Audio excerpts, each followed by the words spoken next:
Bonjour à tous, je continue à vous partager des extraits du livre du pape Benoît XVI, Jésus de Nazareth. Les grandes images de l'évangile de Jean, le pain, suite.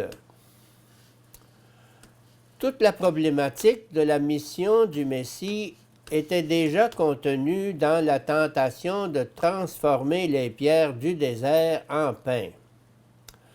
À la fin du ministère de Jésus en Galilée, la multiplication des pains devient, d'une part, le signe éminent de la mission messianique de Jésus, et d'autre part aussi, la croisée des chemins de son ministère, qui dès lors prend clairement la direction de la croix.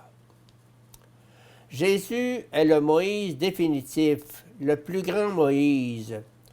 Le prophète que Moïse avait annoncé dans son discours au seuil de la Terre sainte, et dont Dieu avait dit « Je mettrai dans sa bouche mes paroles, et il vous dira tout ce que je lui prescrirai. » Deutéronome 18, 18. Ce n'est donc pas un hasard si, à la fin de la multiplication des pains, et avant la tentative d'instaurer Jésus comme roi, on trouve ceci. C'est vraiment lui le grand prophète, celui qui vient dans le monde. Jean 6, 14. Dans le désert, le grand don qui était présent dans les esprits, c'était la manne. Moïse avait donné le pain du ciel. Dieu lui-même avait nourri Israël en marche vers le pain céleste. Moïse a parlé face à face avec Dieu lui-même, comme on s'entretient d'homme à homme, Exode 33, 11, confère Deutéronome 34, 10. Mais cette présence immédiate de Dieu qui constitue le cœur même de la mission de Moïse, comme sa raison intime, est néanmoins assombrie.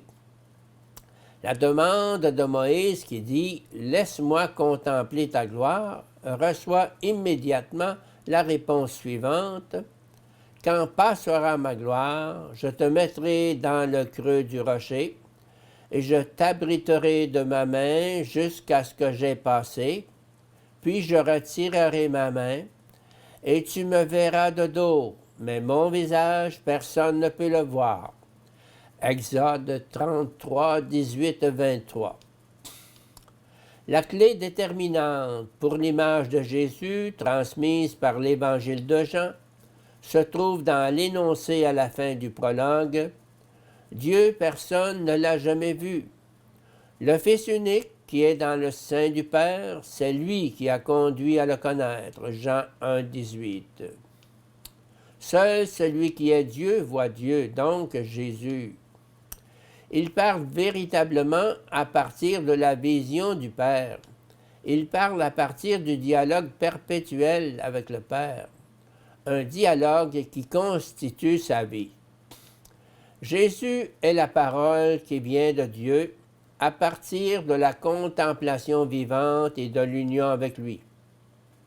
Dieu a communiqué son nom à Moïse, créant ainsi la possibilité de la relation entre lui et les hommes.